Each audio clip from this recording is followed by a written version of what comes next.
खुलुमबाय बड'लेण्ड रादाब नायगिरि बयनिसिमबो फुंबिलिनि गोजोन हामलायथि बावहरबाय। दिनै 20 सेप्तेम्बर 2025 इं मायथाइनि सानसेनि फानजामुथिखौ फरायथिनो लाबाय। मेष राशि सोरजोंबाफोर नांज्लायनाय जाफ्लांनो हागौ। सानै हयै बाथ्रा बुंनाया गाहाम। जेंना गोनां सान।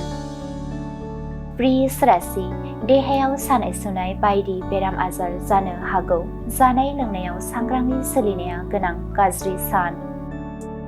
मिथुन राशि खामानि मावनो थाखाय खाबु मोनगोन। गोसो होनानै मावब्ला जाफुंसारनो हागोन। गाहाम सान। कर्कट राशि गावनि बाय बाहागिफोरानो सुथुर जागोन। गोसोआव गोबां दुखु मोननांगोन। सांग्राङै सोलिनाया गोनां। सिंह राशि गोसोआव मोजां मोननायनि सानस्रिया जायगा लागोन। गावनि आंगो लोगोरिनि सायाव फोथायनाया बांसिनगोन। गोजोननि सान।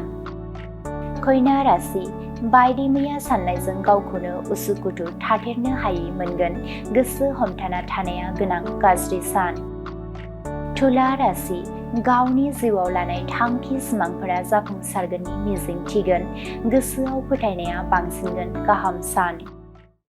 वृश्चिक राशि साख्रि जाफुंसारनायनि रादाब मोनगोन। बिफानि गोसोखौ गोजोनहोनो हागोन। रंजा खुसिनि सान। धनु राशि गावनि गोरोन्थि हाबा मावनायखौ नखरनि सुबुंफोरजों हमजानो गिगोन। गोसोआव गिनाय सानस्रिया जायगा लागोन। जेंना गोनां सान।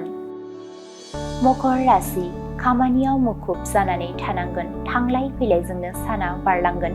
देहाखौ लोरबां आरो मेंनाय मोनगोन।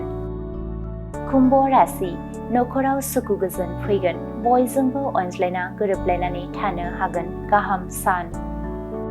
मीन राशि गोबां रां रुफा धोन आखायाव फैगोन। गावनि आरो नखरनि गोनांथिफोरखौ सुफुंनानै लानो हागोन। साना गाहामैनो बारलांगोन। दिनैनि राशि फरायथिनाया एसेनोसै। बेजों लोगोसेनो दिनैनि साना बुहुमनि साफ्रोमबो सुबुंफोरनि थाखाय गाहाम जाथों।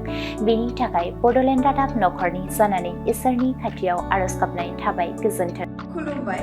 आं नोंथांमोननो दिनै बे भिडिअनि गेजेरजों जोबोर मोजां मोनसे खौरां फोसावनो थाखाय लाबोनाय जादों।